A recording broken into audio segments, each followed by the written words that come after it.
It was Liam's birthday, and he looked me straight in the eye and said the greatest gift would be if I just vanished from his life forever. I managed a tight smile, turned, and left him to his celebration. Not even an hour later, the RCMP cruisers swarmed my driveway, and they took Liam away. Trust me, you won't believe what happened next. Before we dive in, do me a favor and hit that subscribe button and let us know where you're tuning in from. The homemade chocolate birthday cake teetered precariously in my left hand as I fumbled for the back door handle. 28 candles were tucked away in the kitchen drawer, waiting for their moment. But first I wanted to spring this delicious masterpiece on Liam as a surprise. Tucked under my right arm was the wrapped gift, that vintage timepiece, a family heirloom from his grandfather, the one he'd been admiring for months. Laughter spilled out through the glass door, Liam's voice mixing with a few others in animated conversation. The crisp April evening air carried the inviting scent of barbecued burgers and beer. Perfect weather for his 28th birthday bash. I paused at the door, just listening for a moment, making sure I wouldn't interrupt anything important. Through the glass, I could see Liam standing near the grill with Ethan and Noah, his usual crew. Chloe was lounging at the patio table, scrolling through her phone, while other guests milled about the yard. Man, your dad really pulled out all the stops for this party, eh? Ethan's voice cut through the ambient noise, clear as a bell. New sound system, premium beer, he even got that catering service for appetizers. Liam took a long swig from his bottle. Yeah, well, it's just his usual attempt to buy my affection. Always thinks money fixes everything, I guess. I froze the cake, still perfectly balanced in my hands. The gift suddenly felt like a lead weight under my arm. At least he cares, Noah chimed in. My old man hasn't even called me in half a year. Trust me, you're better off. Liam's laugh held no warmth. Arthur's always on my case about getting a job, moving out, being responsible, like he doesn't get that the economy's a total mess right now. My fingers tightened around the cake plate. Through the door, I watched my son gesture dismissively with his beer bottle. Honestly, guys, the greatest present I could get would be if the old man just vanished from my life for good. I'm so sick of his lectures and trying to control everything. The words hit me like a physical blow. I stumbled backward, nearly dropping the cake. 28 years of birthdays, Christmas mornings, baseball games, bedtime stories, all reduced to this moment of casual cruelty. Who would have thought your father was so pushy? Ethan agreed, raising his bottle in a mock salute. Noah snorted. The guy probably has your whole life mapped out in a spreadsheet.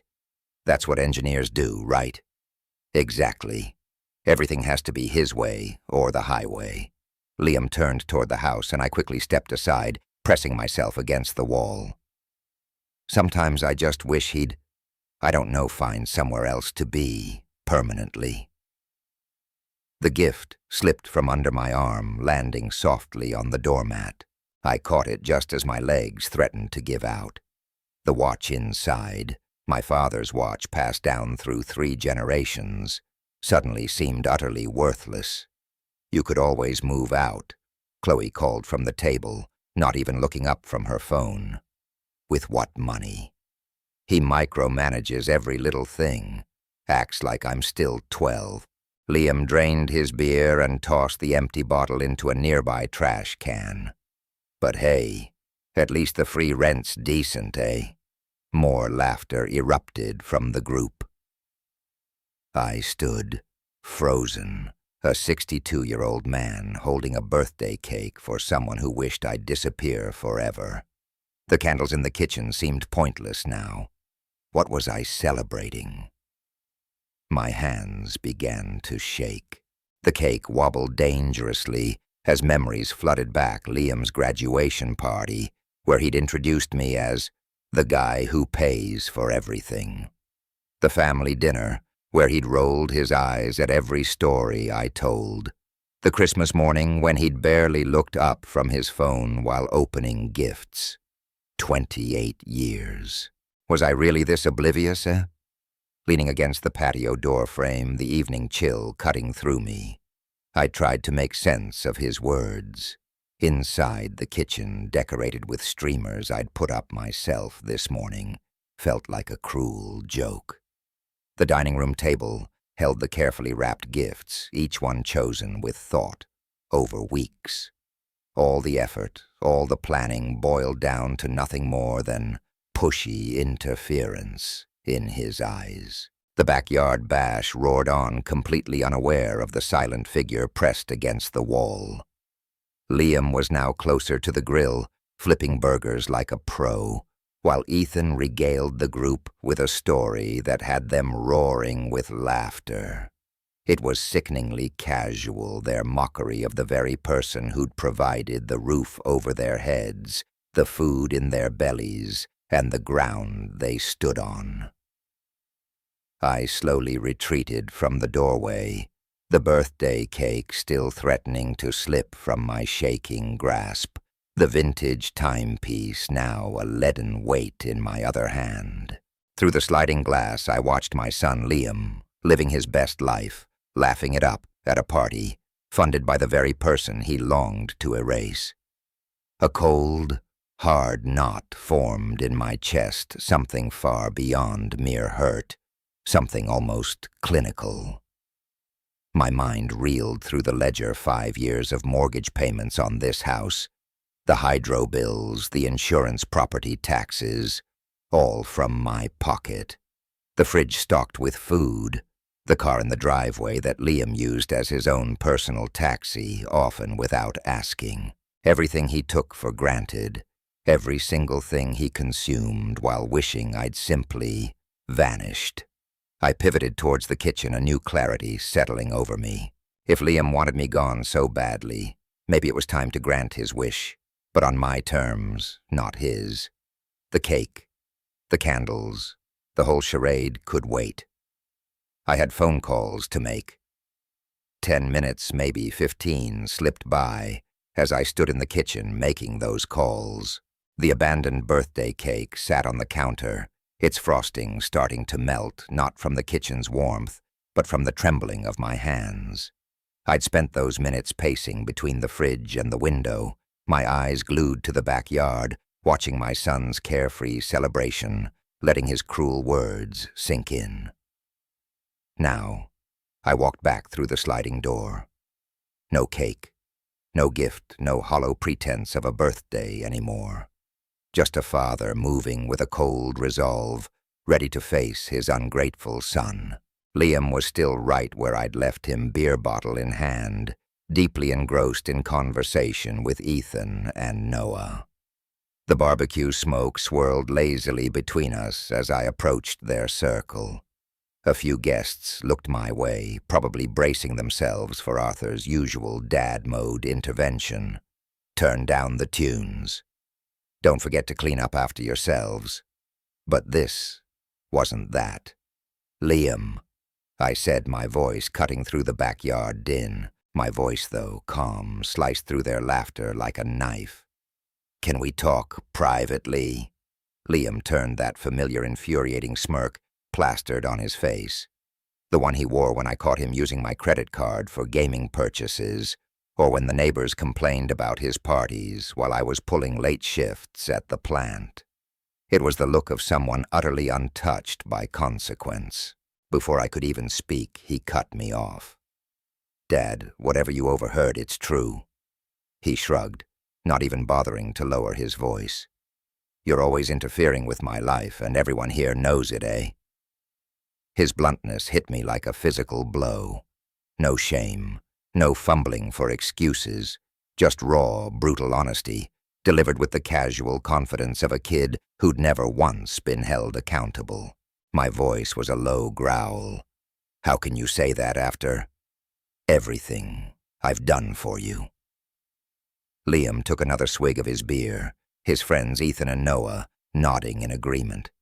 Nobody asked you to, Dad. That was your choice, to support me. You act like I owe you something for decisions you made." Ethan piped up, stepping closer to Liam. "He's got a point, Arthur. Parents choose to have kids, eh?" The casual cruelty of Ethan's words, backed by Noah's silent approval, stung even more than Liam's bluntness. Here was my son's inner circle, enabling his blatant disrespect with these cheap philosophical justifications. I scanned the backyard. My backyard paid for with my income, maintained with my labor, and saw the other guests starting to pay attention, their chatter dying down. 28 years, I said, my voice eerily steady, despite the volcano of rage bubbling in my chest. 28 years of providing everything you needed. Liam's voice rose, emboldened by the growing audience. And I never asked for any of it. You want gratitude for stuff I never requested. That's your problem, Dad, not mine. Noah chuckled a nasty, dismissive sound. Boomer mentality. I sacrificed, so you owe me. Liam's voice cut through the evening air, mimicking my previous words with a sneer. My jaw tightened. Around us, a loose circle of guests had formed their own conversations, forgotten. Some looked uncomfortable, shifting their weight, but no one intervened. To them, this was prime entertainment, a backyard family drama that would fuel their gossip for weeks. I met Liam's gaze, my voice dropping low and steady. So when you told Ethan and Noah you wished I'd vanish from your life forever, you meant that, didn't you? For a fleeting second, a flicker of surprise crossed Liam's face. That was it, the first real crack in his perfectly casual facade. He hadn't expected me to know the exact words, but the moment passed quickly, replaced by that familiar aggressive defensiveness. Yeah, I meant it. You hover, you lecture, you make everything about your expectations. Honestly, Dad, maybe if you found your own life instead of constantly trying to control mine, we'd both be a lot happier. He gestured wildly with his beer bottle, spraying droplets onto the patio stones. The crowd around us had swelled, more guests drawn in by the sudden quiet and the tension in the air. I could feel their eyes on me, judging.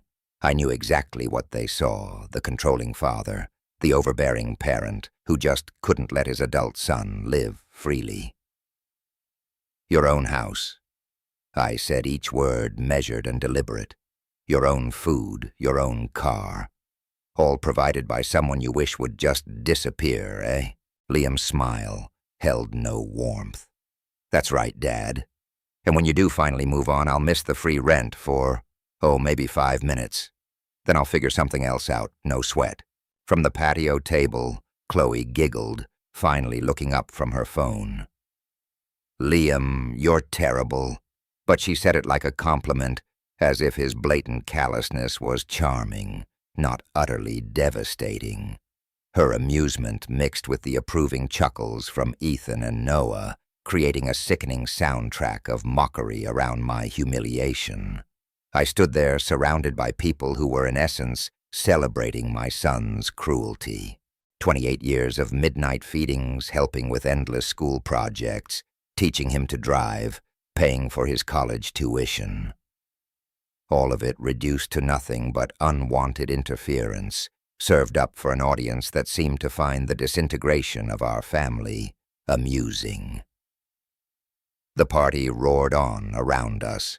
The music still thumped. The barbecue still smoked. Guests still guzzled my beer and devoured my food, all while witnessing the complete unraveling of any respect between father and son. I turned away from the circle of smirking faces and the few who uncomfortably averted their eyes. Liam's laughter followed me as I walked toward the back door, but something profound had shifted in those final moments. The raw, gut-wrenching hurt was slowly, coldly crystallizing into something else entirely. Something calculated. He wanted me gone. And you know what? That could be arranged. just not in the way he expected. The old stairs groaned under my weight as I climbed to the second floor, each creak taking me further from the celebration of my own humiliation. My bedroom door clicked softly shut, finally sealing me off. I stood motionless for a moment, letting the sudden silence wash over me. Still, the muffled party sounds filtered through the walls, muted conversations, clinking bottles, and Liam's voice, sharp and clear, cutting through it all, with another joke, no doubt at my expense. Through the window I could see the guests, milling about the backyard, their shadows dancing across the patio stones in the evening light. The mirror above my dresser reflected a man I barely recognized. When had I become this person, this doormat, who just absorbed insults with quiet dignity, who enabled blatant disrespect by continuing to provide for someone who literally wished I'd disappear? My reflection stared back, hollow-eyed, and suddenly memories came flooding back with painful clarity. Last spring's car incident flashed through my mind. Liam had dragged me to 3 different dealerships, practically demanding I co-sign for vehicles he couldn't possibly afford on his own. When I'd suggested something more reasonable, something that actually fit within his budget, he'd turn to the salesman with this theatrical sigh, all wide-eyed embarrassment. "Sorry about my dad," he'd said. "He just doesn't understand that image matters in my field." The salesman had looked. I remember standing there fuming, as Liam, always with that cruel precision, kept twisting the knife. He'd then gone on about how driving a decent car is showing off, as if my choice to live within my means was some kind of personal failing, a settling for mediocrity, as he put it. I just stood there, checkbook clutched, biting my tongue, ready to buy the kid a reliable ride, even as he publicly shamed me. The used sedan we finally got a solid, dependable make cost me a pretty penny, $17,000 after tax, I recall, and he grumbled about it for months, Said it wasn't his brand. Then, another rotten memory elbowed its way in that Christmas dinner a few years back. I'd invited his buddies over, foolishly, hoping to bridge the gap, to show them I wasn't the tyrant he'd clearly made me out to be. I spent days prepping a full Canadian feast, turkey tourtière, all the fixings. But over dessert, Ethan, ever the bold one, piped up, "So Mr. Robert Liam tells us you're pretty particular about, well, everything." His tone was thick with barely hidden sarcasm. "Must be a real grind, having someone second-guess your every move." Liam just chuckled, raising his glass of my good Cabernet. "You have no idea, man. Pops always thinks he's got the market cornered on wisdom." I sat at the head of my table, serving my expensive wine to a crew openly mocking me, with my own son directing the whole show. And the worst part, I kept that tight, polite smile plastered on my face, playing the good host, unknowingly fueling the very disrespect that was eroding our relationship brick by brick. But tonight was the turning point. Liam, in his casual cruelty, had finally ripped away the last shred of pretense, and something deep inside me, something I didn't even know was still there, had clicked into place permanently. I paced to the window, peering down at the backyard. There he was, front and center, holding quart fresh beer in hand, probably recounting his latest triumph over the old man. His crew, Ethan and Noah, and even Chloe, laughing along, were gathered around him like a flock of geese around a bread toss, hanging on his every word, celebrating my public humiliation. They were all there in my house, devouring, my food guzzling, my craft beer relishing, my defeat. How many decades, for Pete's sake, had I been unknowingly financing my own disrespect? That's when my old engineering brain kicked in, the one I'd used to tackle complex problems for 30 years. It started dissecting the situation, identify variables, define constraints, determine desired outcomes. Liam wanted me out of his life. I wanted respect, or at the very least, an end to this active public contempt. The patient, generous, hoping for eventual gratitude approach. Utterly unequivocally a bust. Time for a complete methodology overhaul. I wheeled away from the window, catching my reflection in the dresser mirror. This time what stared back wasn't the weary, defeated man I'd been seconds before. This was a man with assets, with choices, and with the smarts to deploy them. Liam was 28, Never held down a proper job, not even part-time. No savings in the bank, not a dime of credit history, and frankly no practical life skills beyond expertly consuming everything handed to him. His entire comfortable, carefree existence was built on my willingness to keep funding his life, while he gleefully trashed me to anyone who'd listen. What if that funding just evaporated? The thought hit me like a splash of glacial lake water, cold, clean, and utterly clarifying. I owned this house free and clear. Every hydro bill, every insurance premium, every property tax notice, all paid from my accounts. That fridge he constantly raided, the high-speed internet, he binged YouTube, on the electricity powering his late-night gaming sessions, all my dime. If Liam truly wished for me to vanish from his life, then maybe it was time to grant that wish. But this time, it would be on my terms, not his. I pushed off the dresser, moving deliberately towards the door, my hand finding the cool brass handle. Downstairs, the party roared on, completely unaware of the tectonic shift that had just occurred in the man who'd made their fun possible. Liam was about to get a crash course in the difference between genuine independence and utter abandonment. He'd asked for space from his father's influence. Oh, he was going to get all the space he could possibly handle, and then some. 25 minutes had ticked by since I'd retreated from that circle of sneering faces. Now I began my descent, each step on the old wooden stairs echoing the finality of my decision. This wasn't just a talk. This was a complete rewrite of the rules of this house, permanently. The back door swung open, revealing the same chaotic scene I'd left. Music, thumping guests, still clustered around the barbecue. The laughter and chatter still echoed from the patio, Liam still holding court near the barbecue. But the whole vibe had shifted for me. The change wasn't out here in the backyard chaos. It was deep inside me, a silent, resolute click.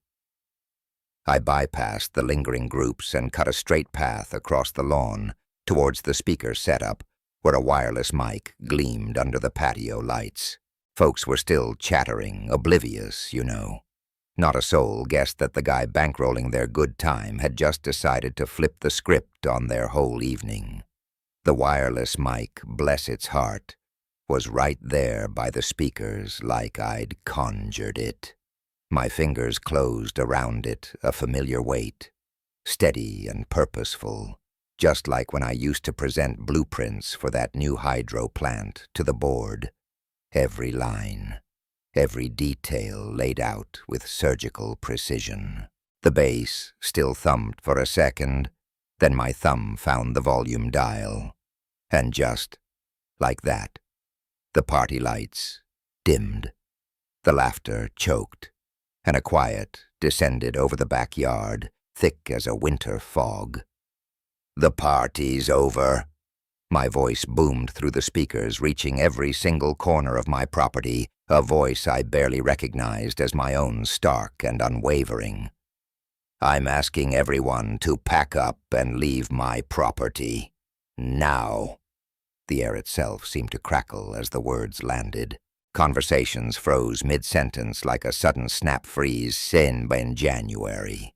Beer bottles hung suspended in the air. Even the folks who'd had a few too many knew this wasn't just Dad being Dad.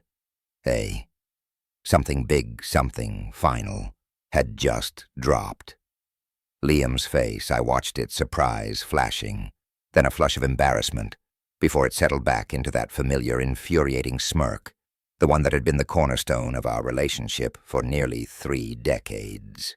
"Nobody's going anywhere," Liam declared, stepping forward, not even looking at me, his gaze sweeping over the bewildered crowd. "This is my party, folks, and you're all welcome to stay as long as you darn well please." Ethan, predictable as the first snowfall, instantly materialized by Liam's side. "Arthur, come on, man. Don't trash the kid's big day. It's his birthday, eh? This is my property." I reiterated into the microphone, my voice steady, factual, unwavering. "I have the legal right to decide who stays and who leaves." Noah let out that same nasty chuckle I'd heard earlier. "Oh, come on, Mr. Davis, don't be so dramatic. We're not doing any harm here." A few of the other guests shifted uneasy, sensing this family spat was veering into uncharted territory. But Liam's crew, those familiar faces, just circled tighter around him, loyal as geese, insulated by a lifetime of never having to face a real consequence. "Dad, seriously, put the mic down and stop embarrassing yourself." Liam's voice dripped with that familiar condescension, a tone he'd honed over years of me bankrolling his every whim. "These are my friends, this is my party, and you're acting like some crazy person." My response amplified by the mic carried to every single guest, silencing even the most stubborn murmurs. "I own this house, I pay the mortgage, the hydro, the insurance, the property taxes. This is not your property, Liam. It's mine." Liam scoffed, gesturing dismissively to the now silent crowd, playing to his captive audience. "So what, eh? You've been supporting me for years. That's just what parents do. You can't just boot people out because you're having some kind of, I don't know, senior moment." From the patio table, Chloe let out a little giggle, clearly finding our family meltdown prime entertainment. A few other guests murmured among themselves, but still no one budged. "Actually, I stated, my voice cutting through the remaining whispers, every word crystal clear through the mic. "Any property owner in this country has the right to ask people to leave. If they refuse," I continued, "it becomes trespassing." The casual certainty in my voice, the utter lack of emotion, seemed to finally pierce through Liam's alcohol-fueled bravado. His eyes darted around, searching the faces of his friends for that usual unwavering support, the kind that always gave him the guts to push back against me. "You're not serious," Ethan chimed in, but the dismissiveness had leached from his voice, replaced by a flicker of genuine concern. "You wouldn't actually call the RCMP on your own son's birthday party." "Watch me," I replied, my gaze unwavering as I set the microphone back on the table. Then I turned and walked toward the back door. "You have 5 minutes to clear out voluntarily. After that, the police will be here to escort you off my property as trespassers." Liam's voice rose behind me, no longer mocking but tinged with a raw edge of panic. "Dad, you can't do this. These people are my friends." I paused at the back door, taking one last slow look at the gathering. 30 years, all the endless contributions, the silent sacrifices that built this life they so casually dismissed. The countless backyard barbecues, the hockey games I funded, the mountains of pizza I bought for his parties, only to clean up the mess myself while enduring their casual disrespect, right here in my own Canadian backyard. "You wanted me gone from your life, Liam." My voice cut through the muffled party sounds, carrying a cold clarity without the mic's amplification. "This is how that works. When I'm gone, this house goes with me. All of it." The back door clicked softly shut behind me, muffling the sudden eruption of shocked voices. Through the kitchen window, I watched as guests, a scattering of faces, began to look towards the house, with uncertain glances, some already moving towards the side gate. My hand, steady as an old-growth cedar, reached for the wall phone. I dialed 911. Roughly 25 minutes after my call, the backyard was bathed in the sweeping red and blue light of an RCMP cruiser, like a lighthouse beam cutting through the inky darkness of a northern night. The party's casual atmosphere evaporated instantly as guests noticed the patrol car pulling into my driveway. Officer James Miller, a man built like a logging truck, appeared first through the side gate, his uniform and badge immediately commanding the attention of every single person on my property. His partner, Officer Linda Gark Sharp, as an ice pick, followed close behind, both carrying the unmistakable authority that comes with legal power. "Who called the police, officer?" Miller's voice, a steady professional baritone, cut through the sudden quiet. I did. I stepped forward from my position near the back door. "This is my property, and I asked these people to stop the party and leave. They refused." Miller nodded slowly, pulling out a small notepad, as his gaze swept over the crowd of guests who had, with remarkable speed, suddenly become intensely interested in their drinks and the patterns of the patio stones. The music had stopped completely, leaving only the sound of nervous laughter and hushed whispered discussions. "Can you verify ownership of this property, sir?" I calmly handed him my driver's license and the latest property tax statement documents I'd retrieved while waiting for their arrival. 28 years of home ownership in this country had taught me the importance of having your papers in order. Officer Gark stepped towards the center of the patio, her voice cutting through the crisp evening air with official clarity. "Everyone present must leave this private property immediately. The property owner has requested your departure, and continued presence constitutes trespassing under Canadian law." The reaction was immediate and varied.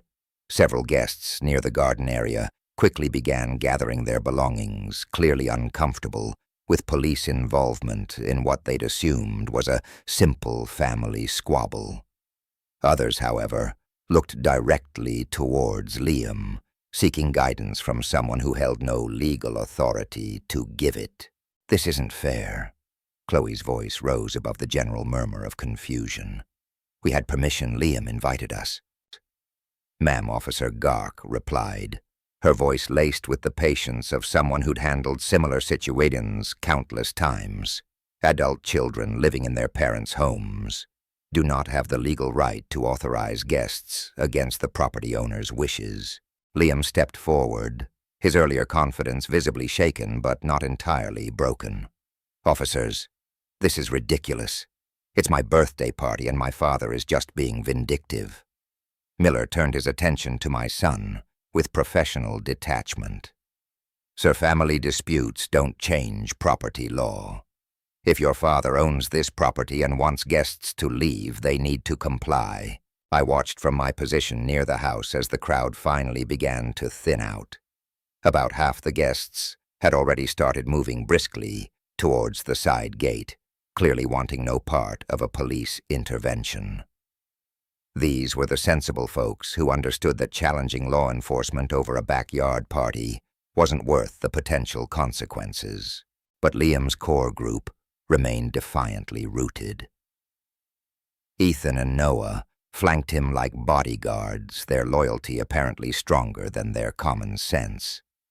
Chloe lingered nearby, still clutching her drink, as if the party might somehow magically resume, despite uniformed officers now standing in the middle of the patio. "How long do they have to leave?" I asked Officer Miller, maintaining the same calm, unwavering tone I'd used throughout the evening. Officer Miller nodded. "We typically allow a reasonable amount of time for compliance, sir," he replied, his voice still measured. "But continued refusal after official notification becomes a more serious matter. The air thickened with unspoken implications like the acrid smoke lingering from the neglected barbecue grill. I watched Liam's face, seeing the first real flicker of uncertainty in his eyes as he processed what more serious matter might mean for his perfect night. "Dad, you can't actually have us arrested for having a party, eh?" he blurted out, but the usual swagger that had been his armor against my every confrontation had noticeably diminished. "I'm not having anyone arrested," I replied truthfully, my voice steady, betraying none of the quiet satisfaction bubbling beneath the surface. "I'm simply exercising my legal rights as a property owner. What happens next depends entirely on whether people choose to respect those rights." Officer Gark, sharp as a winter's night, glanced at her watch, then scanned the remaining cluster of guests. Her voice cut through the nervous murmurs. "Those who wish to leave voluntarily should do so now. Anyone still present in 5 minutes will be considered in violation of trespassing laws." That declaration hit like a fresh blast of Arctic air, triggering another desperate wave of departures. Even some of Liam's steadfast supporters, their loyalty now thoroughly tested by the cold reality of legal consequences, began to edge towards the side gate, muttering apologies as they went. The backyard bash, which had started with a bustling 20 guests, was rapidly shrinking to a stubborn, defiant core of perhaps 6 or 7 people. Liam's gaze swept frantically across his dwindling network of friends, the realization of his predicament finally beginning to sink in. But instead of conceding, that familiar, infuriating stubbornness returned. He crossed his arms, planting his feet more firmly on my patio stones. "I live here," he announced to the officers, a desperate plea in his tone. "This is my home, too." I saw Officer Miller's professional patience, stretched thin for too long, finally reach its limit. He took a deliberate step closer to Liam, his hand moving towards the handcuffs clipped to his belt with practiced, almost fluid efficiency.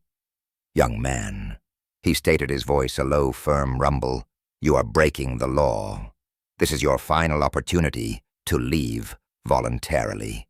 Liam's reply, infused with the same arrogance that had defined our relationship for years now, carried the cold weight of genuine legal consequence. "I'm not going anywhere. This is ridiculous. You can't arrest someone for being at their own house," he challenged, a desperate laugh escaping him. "Actually, we can," Officer Gark corrected, moving to flank Liam from the left, her positioning professional and precise. "You don't own this property, and you've been ordered to leave by the legal owner." The brutal simplicity of the truth seemed to hit Liam like a splash of ice-cold lake water.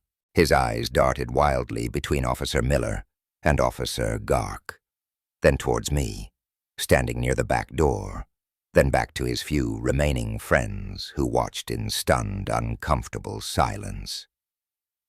"Dad, tell them this is crazy.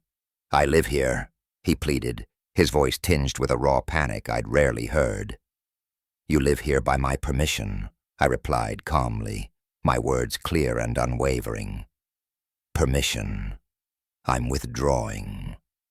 Miller stepped forward, the glint of the handcuffs now fully visible. "Turn around and place your hands behind your back." "Are you serious right now?"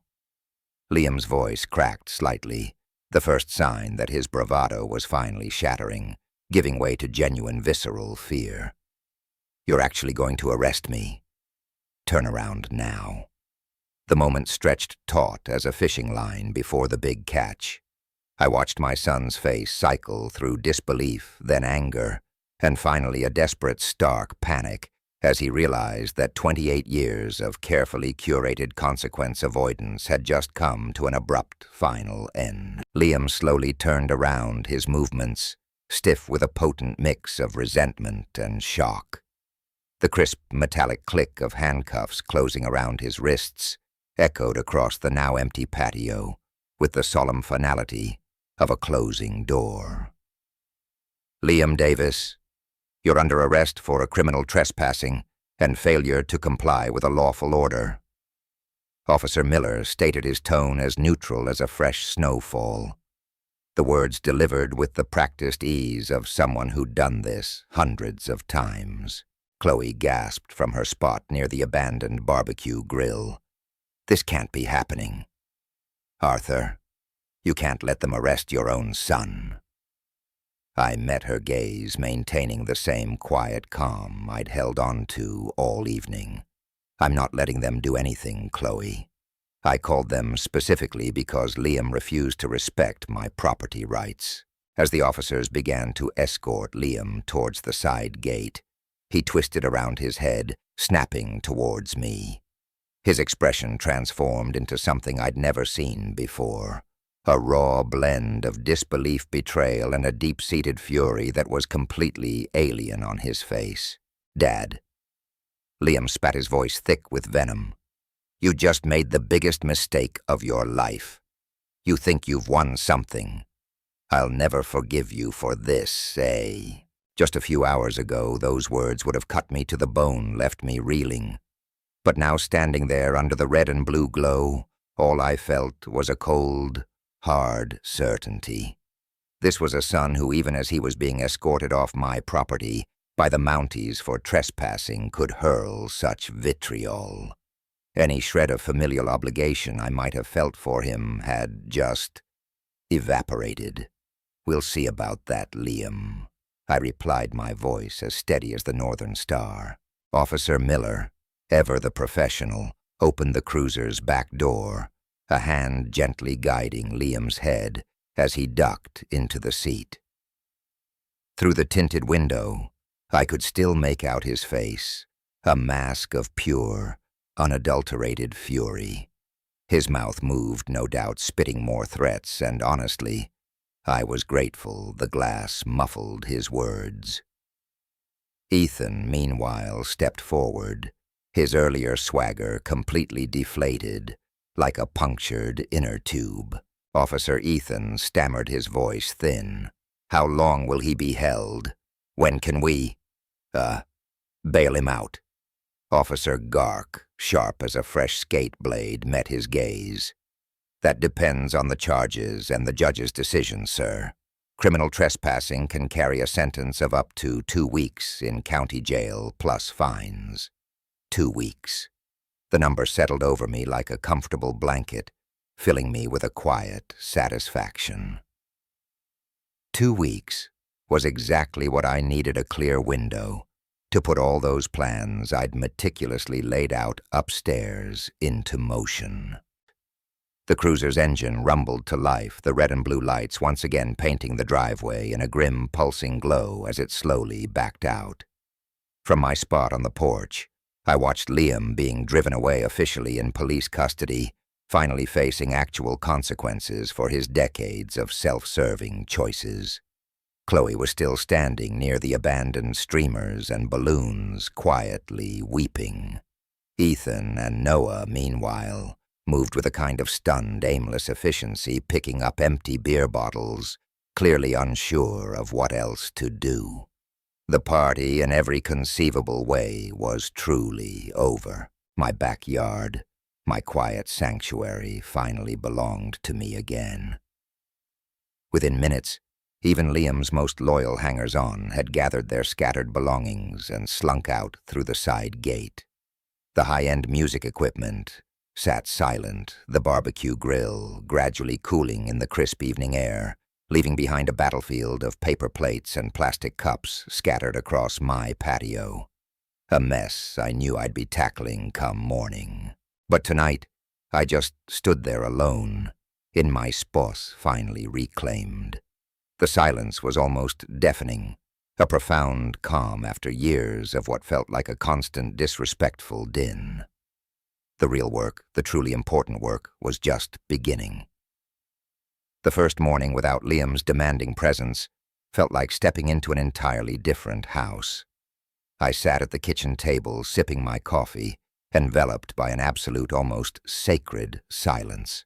No more bracing myself for the inevitable complaints or entitled demands echoing down from upstairs. Later that morning, a quick call to the county clerk's office confirmed what Officer Gark had mentioned. Liam would be serving 14 days for criminal trespassing and disorderly conduct. His release date was set for April 29th at 9:00 a.m. 14 days. Exactly 2 weeks. That was more than enough time to roll out the plan that had been simmering, then boiling in my mind since the moment those cuffs clicked shut. Over the next few days, I approached my task with the same methodical precision that had defined my 30-year engineering career. First order of business, peeling back the layers of Liam's fantasy life to reveal the cold, hard reality of his financial situation. I pulled out 5 years of our household financial records. I cross-referenced them with local rental rates. A comparable spot in our neighborhood would run him about $2,800 a month. Utilities, an average of $350.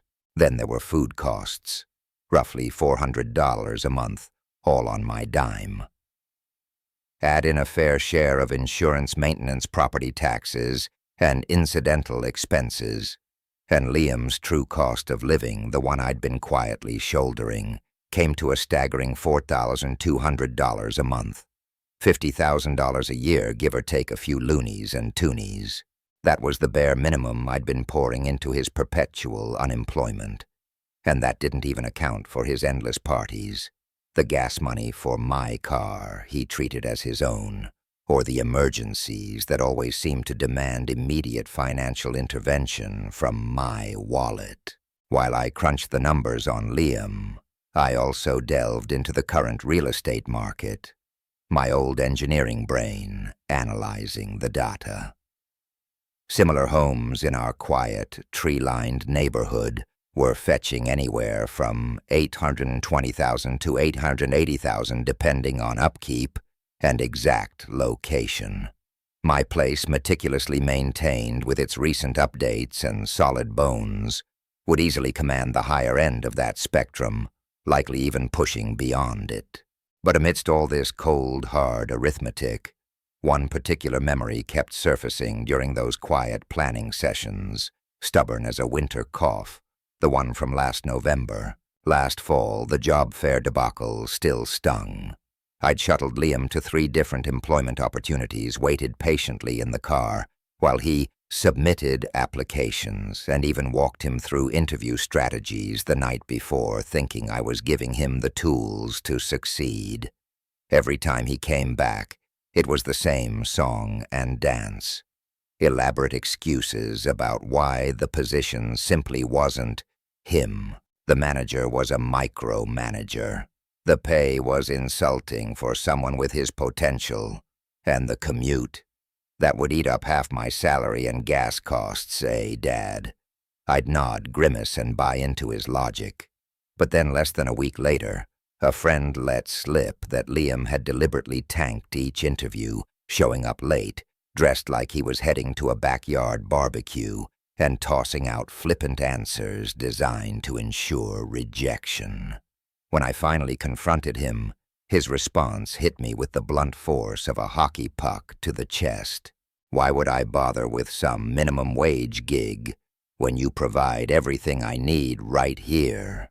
That conversation should have been the loudest wake-up call imaginable, like a foghorn blasting right in my ear on a quiet harbor night. Instead, I'd just absorbed his twisted logic, letting it burrow deep, and continued enabling the very behavior that was systematically dismantling any chance of mutual respect we might have had. By the end of Liam's first week in the provincial holding center, however, my decision had solidified completely, cold and clear as an Arctic winter morning. Liam wanted me to vanish from his life.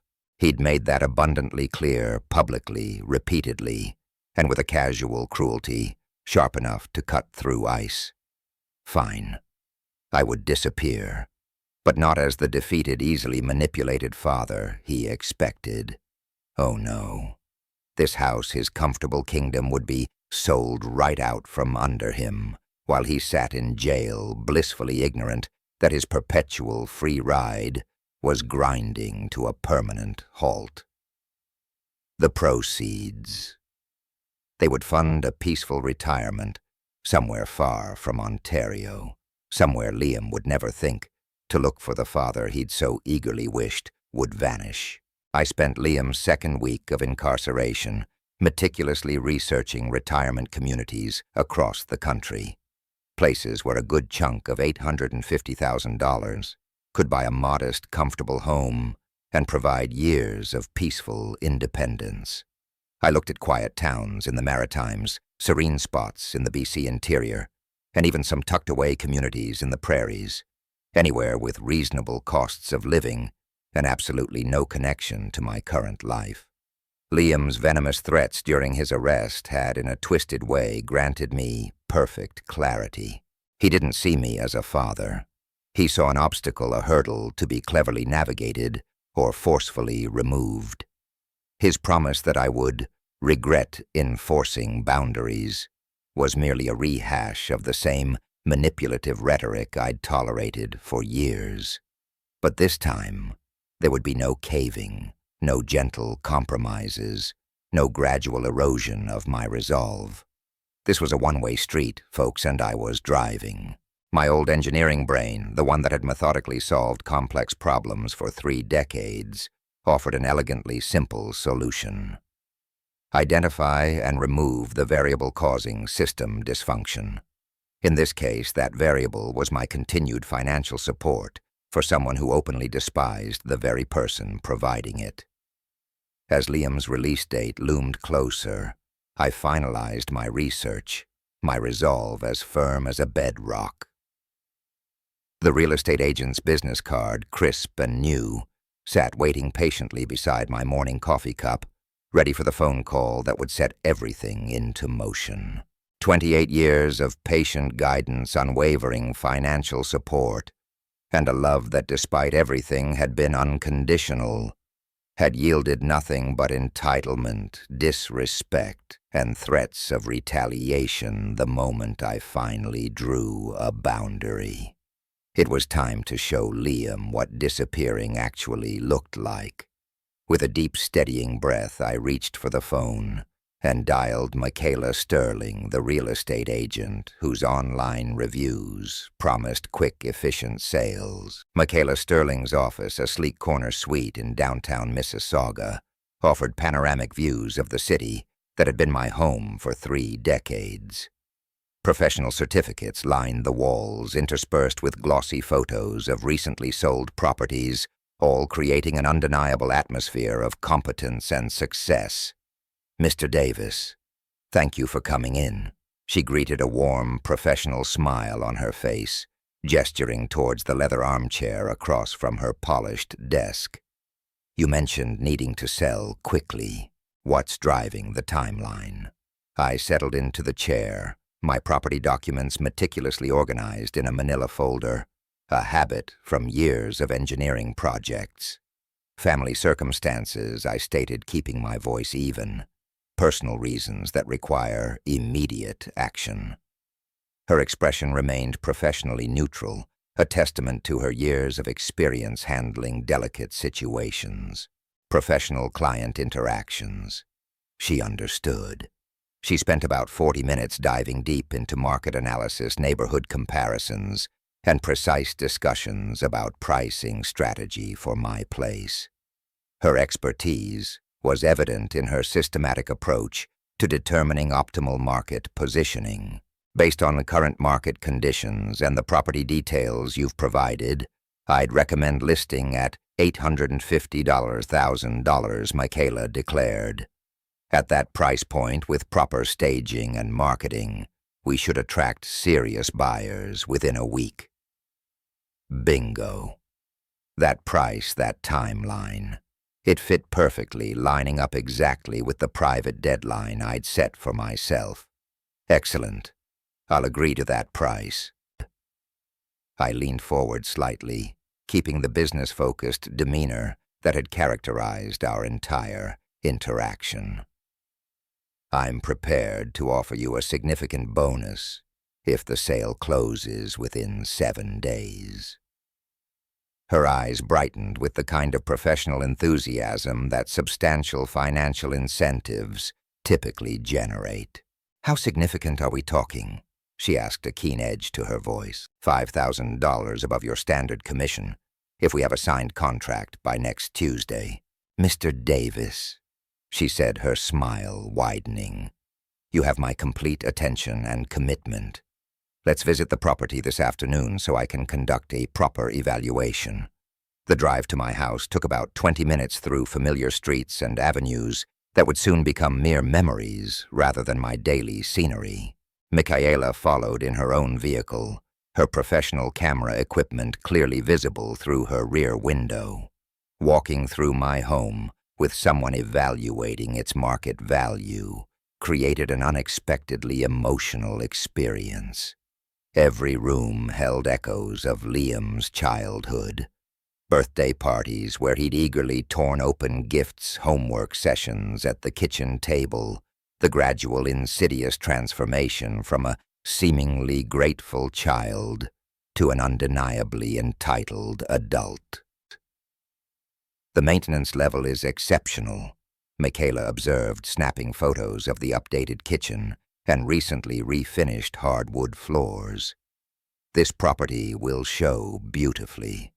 Have you considered professional staging? Whatever you recommend, I replied.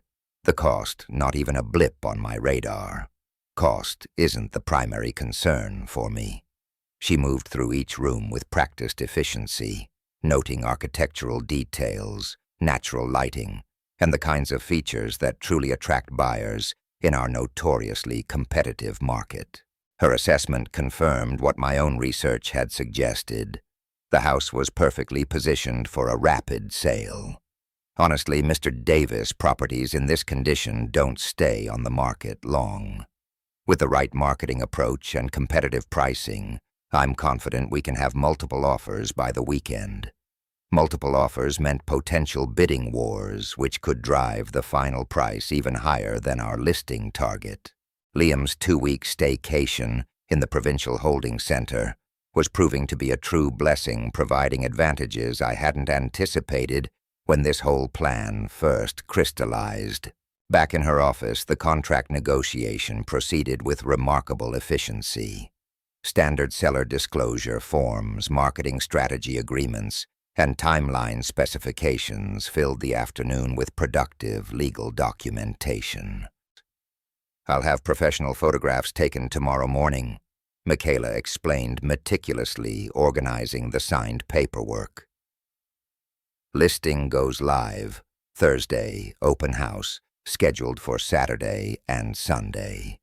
Given the urgency and bonus structure, this property gets absolute priority in my schedule.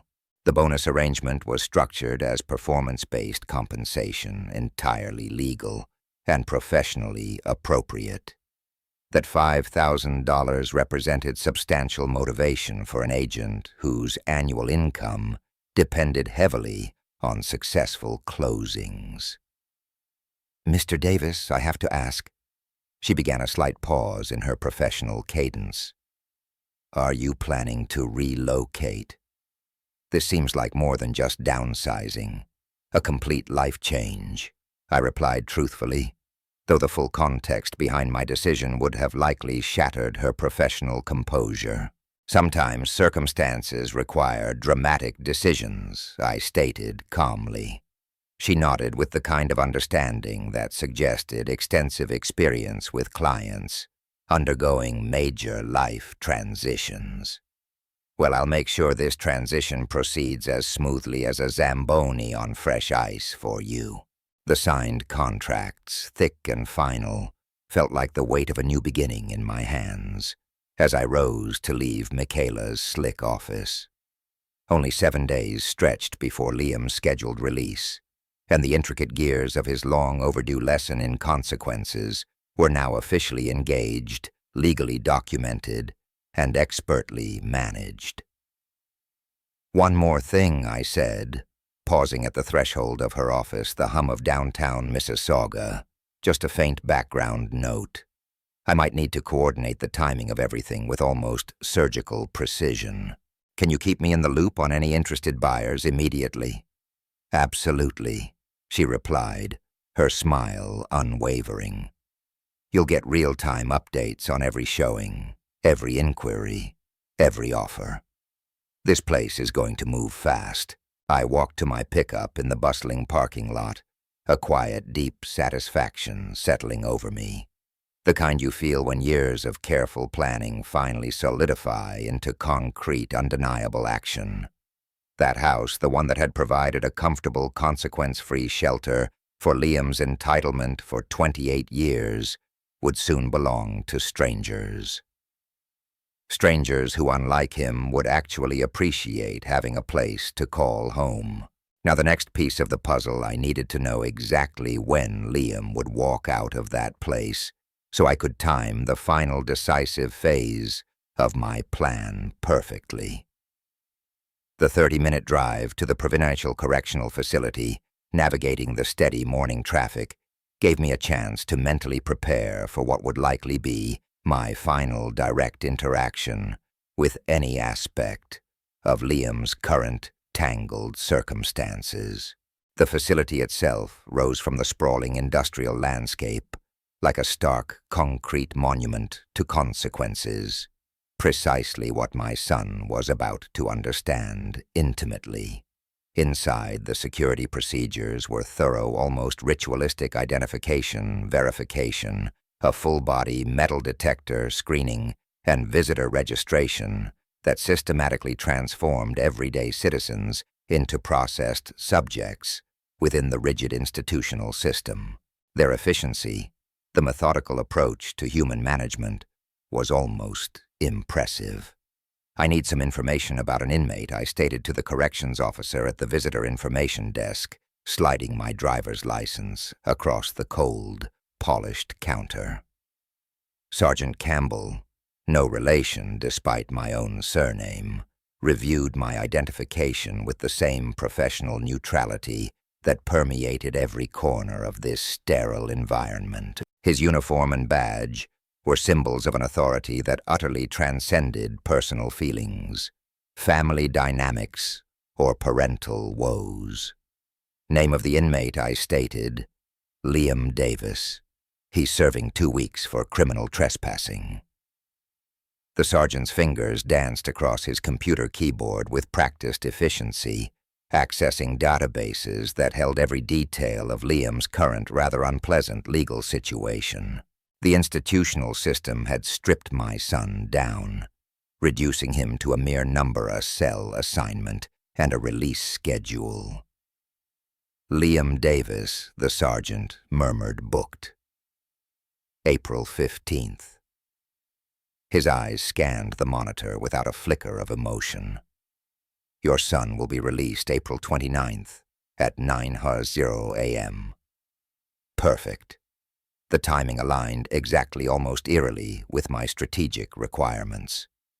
Thank you for that information, I said, a quiet triumph stirring within me. I maintained the same professional, almost clinical tone that had characterized my entire interaction with this facility. Is there anything else I should know about the release process? Standard release procedures, he rattled off. He'll be processed out through this same building. Return of personal effects. Given transportation voucher if requested.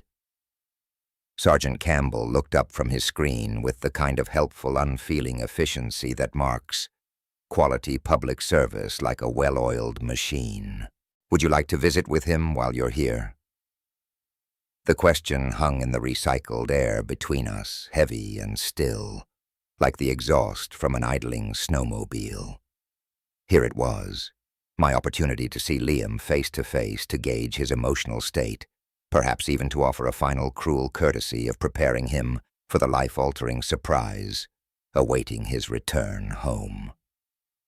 No, I stated, my voice as flat as the prairies, that won't be necessary. 4 words. That's all it took to sever whatever fragile threads still clung to the notion of traditional parental obligation. Sergeant Campbell showed absolutely no reaction to my blunt refusal. Family dynamics, emotional turmoil, shattered relationships. None of that was part of his professional concern. His job was procedural compliance and the dissemination of information. Visiting hours are daily from 2 to 4 p.m. If you change your mind, he offered, his tone as neutral and helpful as ever. I appreciate the information, I replied, turning to leave, but I have everything I need. The conversation concluded with the same institutional efficiency that had marked its beginning. No personal questions, no judgment about family relationships, no curiosity about the chasm I had just cemented between a father and his son. Just the cold, hard facts. Stepping back into the crisp Ontario air after that visit to the correctional facility felt like shedding a heavy winter coat, leaving behind the sterile, controlled environment that had for 10 days systematically reduced humans to mere numbers and schedules. Liam, my son, had just received a crash course in accountability, one he certainly hadn't signed up for. The drive home provided ample time for my old engineering brain to calculate the final intricate timeline coordination. April 29th, 9:00 a.m. That was the precise moment Liam would be processed out of the provincial holding center, no doubt expecting to waltz right back into the house that had sheltered his every whim and indulged his entitlement for 28 years. Instead, he was about to discover that his father had finally taken his advice about disappearing from his life. Michelle's real estate expertise suggested the property would likely sell by the weekend, giving me a perfectly tailored window to coordinate the closing procedures with Liam's release timing. This sprawling bungalow, this very stage for 28 years of unearned comfort and casual contempt, would soon belong to a family keen to fill its rooms with genuine laughter and appreciation. The engineering precision of this whole plan satisfied every methodical fiber of my being. Variables, controlled timelines, synchronized resources, allocated efficiently, and the desired outcome guaranteed through legal channels that Liam himself, in his own arrogant way, had so carelessly initiated. Back in my driveway, I sat for a moment, the engine idling, watching the sunlight glint off the porch railings. This house, this monument to my unwavering yet unappreciated support, was shedding its hold on me brick by emotional brick. Every mortgage payment, every hydro bill, every maintenance expense had subsidized someone who wished I would vanish from his life forever. Tomorrow I would coordinate with Michelle about showing schedules and potential buyer interest.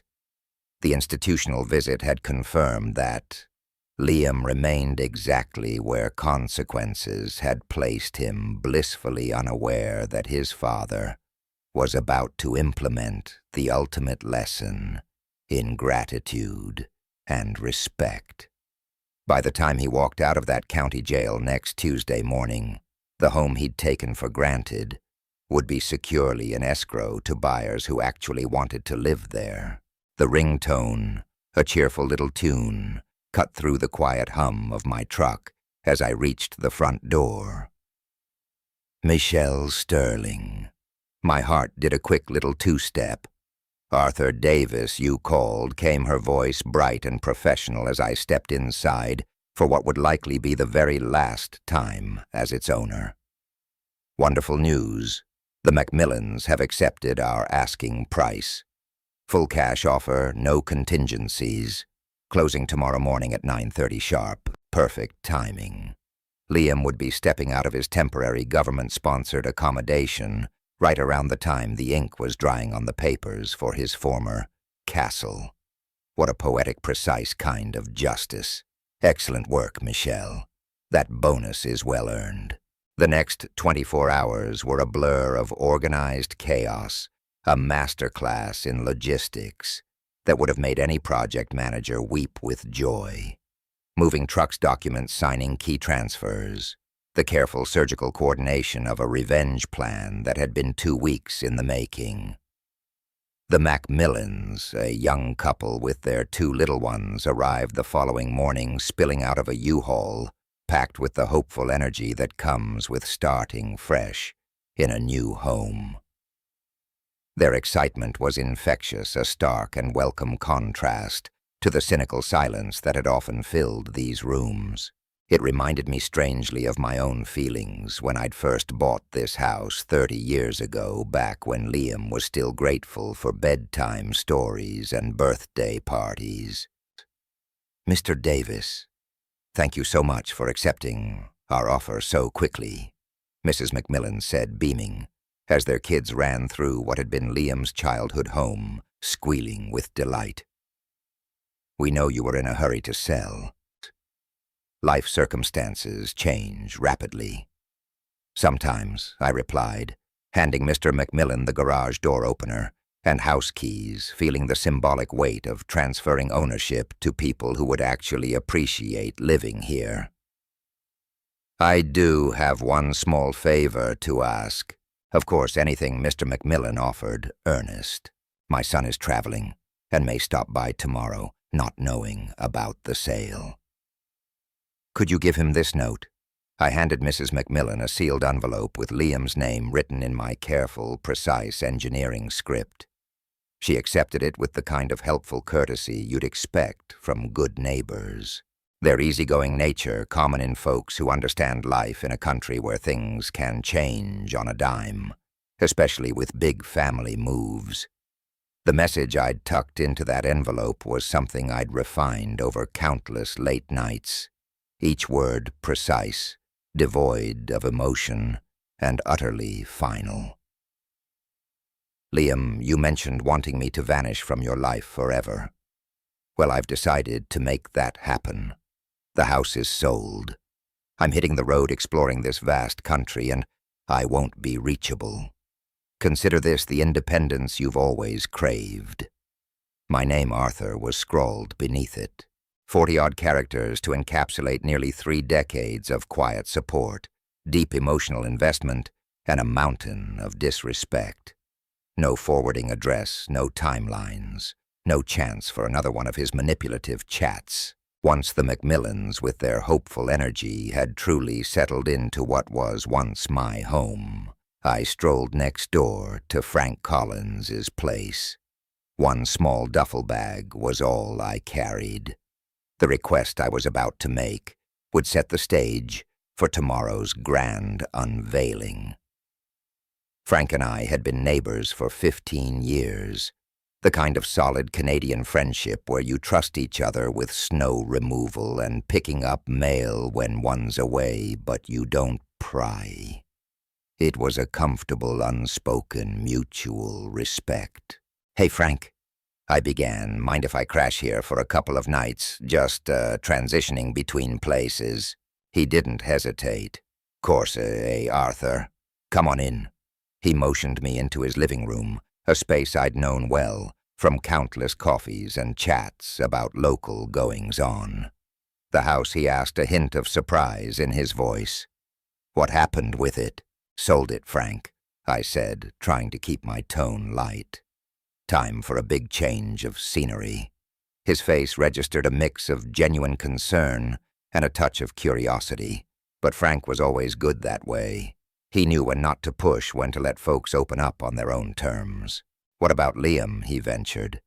"Where's he gonna shack up when he gets back from wherever?" My answer was firm, leaving no room for debate. "Liam's a grown man, Frank.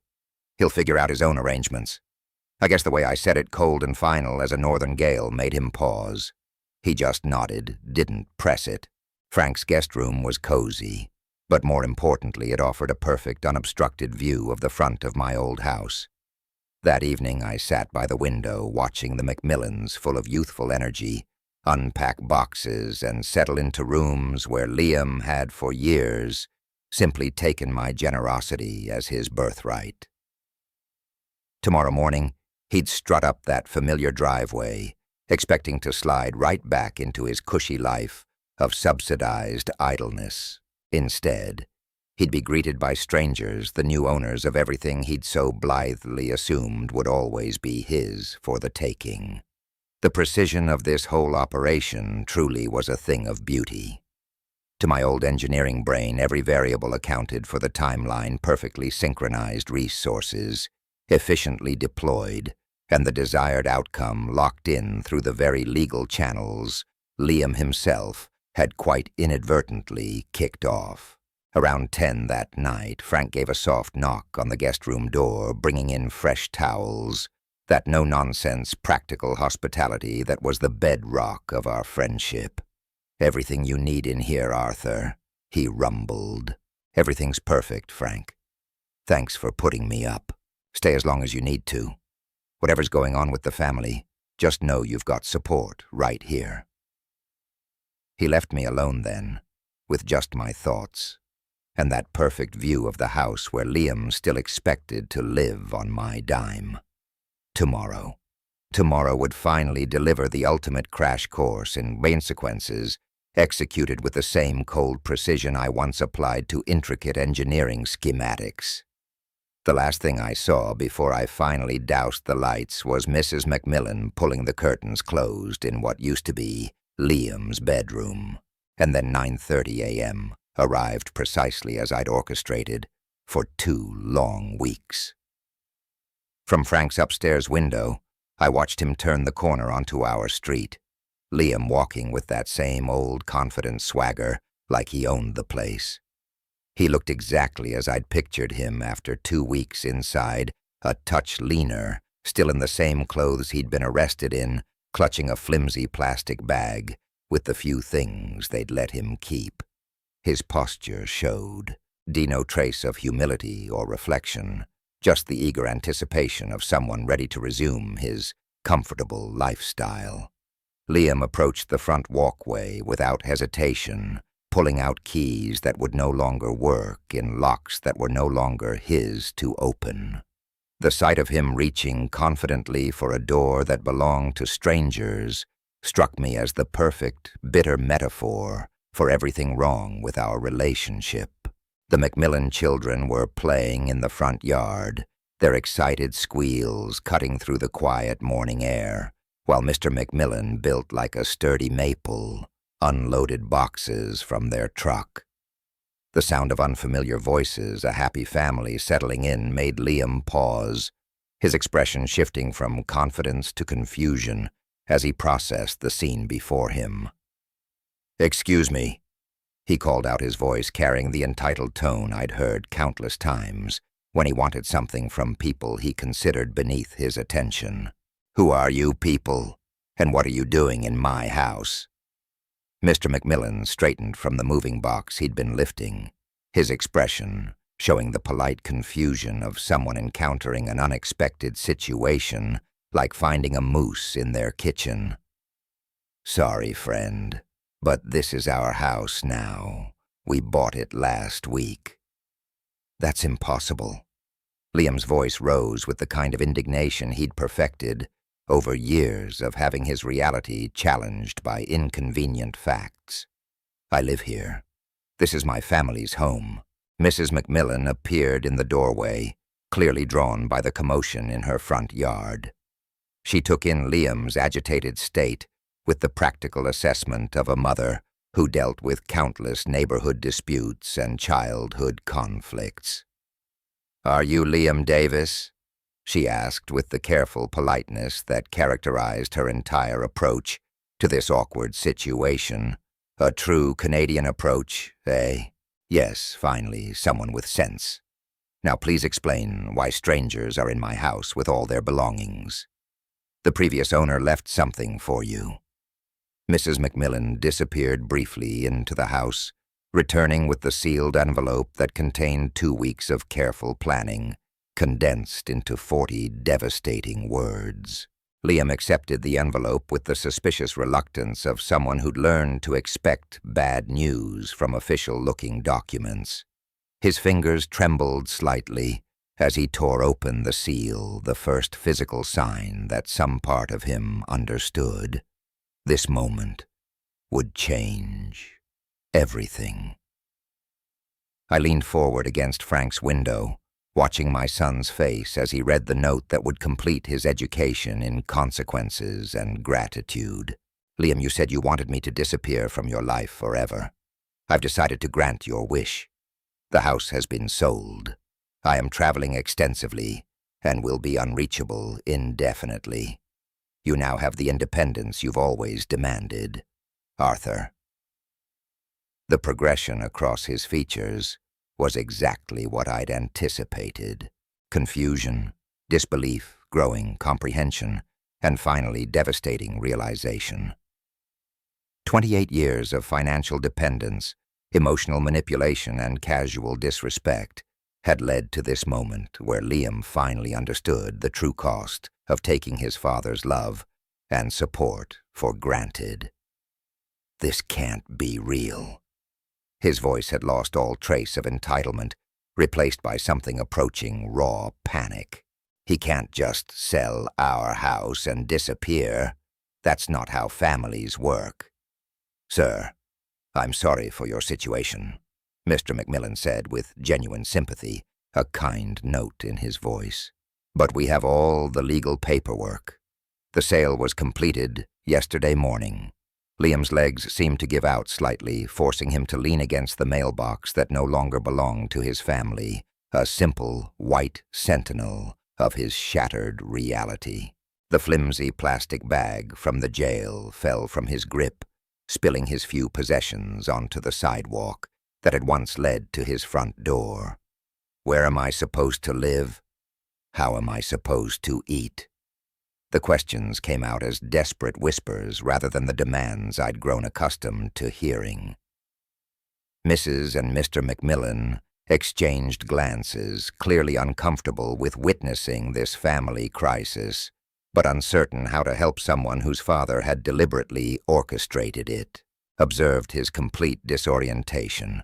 From my hidden position, I felt a complex mixture of hard-won satisfaction and a pang of something akin to a father's old ache. The justice was precise, almost surgical. Liam, bless his heart, had finally gotten what he'd begged for, but watching the utter unraveling of his carefully constructed world stirred a flicker of the old dad concern I'd spent weeks trying to extinguish. He just stood there on the sidewalk, the note clutched in his trembling hand, his eyes scanning it again and again like a kid hoping a magic trick would reveal a different ending.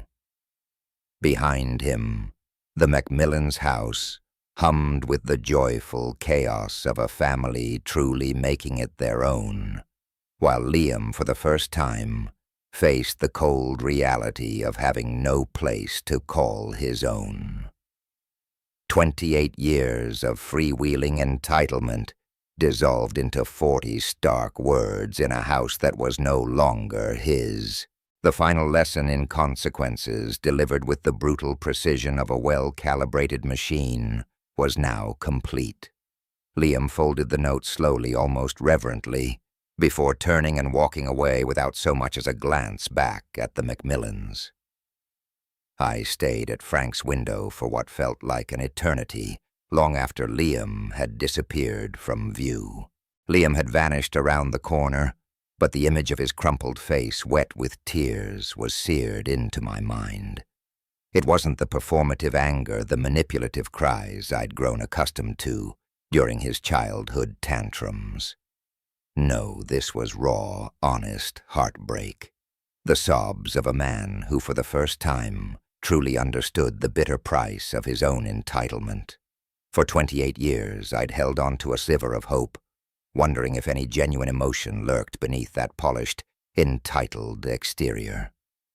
Now I knew. The answer, sharp and clear as an Arctic morning, had finally arrived, and it mattered to me not one bit, That evening, Frank found me in his kitchen, staring at a mug of coffee that had long since gone cold, my mind dissecting the intricate, complex fallout of a revenge well executed. Rough day watching the neighborhood show, Arthur? he asked, his voice low and knowing, the kind of quiet understanding only a long-time Canadian neighbor could offer. "You could say that, Frank." The young fellow seemed pretty put out about losing his family home. I met Frank's gaze, seeing the genuine, if slightly confused, empathy of a good man. Sometimes frank consequences take their sweet time arriving, but they always catch up. Frank nodded a slow, deliberate movement, the wisdom of decades etched on his face. He understood that justice, much like a Canadian winter, might be delayed, but it never fails to show up. "Thanks for everything, Frank," I said, rising from the kitchen table where I'd meticulously pieced together Liam's new reality. "I'm hitting the road first thing tomorrow." "Where to, Arthur?" he asked, his tone gentle. "Out west," I replied, a quiet smile spreading across my face. "Towards the ocean. Time for a truly fresh start." Frank, being Frank, didn't push. He just nodded, understanding that some personal journeys, especially ones as dramatic as this, need quiet contemplation, not detailed itineraries. His quiet, rock-solid friendship had been the anchor I needed through these turbulent weeks, offering support without demanding a single explanation, though we both knew deep down this wasn't just a "see you later." This was the kind of farewell that carried the weight of a lifetime, the definitive closing of a chapter. The next morning dawned with a clear, crisp prairie sky, hinting at the vast open spaces ahead, a perfect canvas for a truly new beginning. I loaded my one duffel bag into the pickup truck that had sat mostly idle for 2 weeks of calculated planning, feeling a lightness I hadn't experienced since before Liam was born, almost. Frank was on his porch as I backed out of the driveway, raising a hand in that familiar, understated Canadian wave, 30 years of quiet, steady, neighborly respect, encapsulated in a single gesture. I waved back, a genuine gratitude swelling in my chest for his unwitting, rock-solid support during what was arguably the most profoundly calculated act of my life. The highway, a long ribbon of asphalt, stretched west. Each kilometer put more distance between me and everything I'd known, carrying me towards possibilities I hadn't dared even dream of a mere 2 weeks ago. With a healthy sum in my account, no demanding calls, no bottomless pit of financial support to fill, and no one draining my emotional reserves, I was truly free. Liam had gotten exactly what he'd shouted for, hadn't he? That dear old dad vanished from his life forever. I had granted his birthday wish with the very same engineering precision I'd once applied to complex structural problems. The justice, cold and clean as lake water, was perfect, delivered through the undeniable force of natural consequences rather than any malice on my part. That gut-wrenching sight of Liam's tears, the raw, honest ones, not the crocodile variety I'd grown used to. It twisted something inside me, like a forgotten memory resurfacing after a long winter. It didn't alter the course I'd set, mind you. That ship had sailed full steam ahead. But it chipped away at the hardened shell I'd built around him, showing me a glimpse of the real kid, underneath the one I hadn't seen in years. He was still my boy, wasn't he? Still capable of genuine hurt, of real feeling, even after all the years of acting like a stone-cold influencer. What started as a clear-cut act of engineering justice had suddenly branched out like a river, finding new currents flowing into something deeper, more Canadian, I suppose. A tough lesson, but maybe one that builds character, eh? The endless ribbon of asphalt stretched out before me, leading towards the Pacific, towards quiet towns nestled between mountains and ocean. Places where nobody knew about Arthur Davis, the ATM dad, the guy who'd spent 28 years pouring everything he had into a bottomless well of entitlement. I was heading for a place where a guy's 62 years of hard-won experience of problem-solving and quiet contribution might actually be seen for what it was, not just a resource to be siphoned dry. Liam wanted me to vanish. Well, consider it done, son, but on my terms, with me finally building the life I should have started decades ago, the one that didn't involve constantly bracing for the next demand. The morning sun glinting off the truck's windshield felt like a fresh start. I was driving towards the unknown, carrying little more than a duffel bag, and the cold, hard truth that respect once tossed aside like yesterday's Tim Hortons cup can only be earned back through actions, not empty words. Back east, in the land of broken promises and emptied fridges, Liam was finally getting his own crash course in that very same lesson, just from the other side of the ledger. Ahead, the vast ocean called with horizons I'd never seen and possibilities I'd never even dared to dream about. It was high time to discover who Arthur Davis truly was when no one needed a single thing from him. Hey, if you found yourself nodding along with this bumpy ride, hey, give this video a like, subscribe to the channel, and share your thoughts in the comments. We're all learning here, and if you're ready for the next chapter, just click that box. Thanks for tuning in from wherever you are in this big, beautiful country.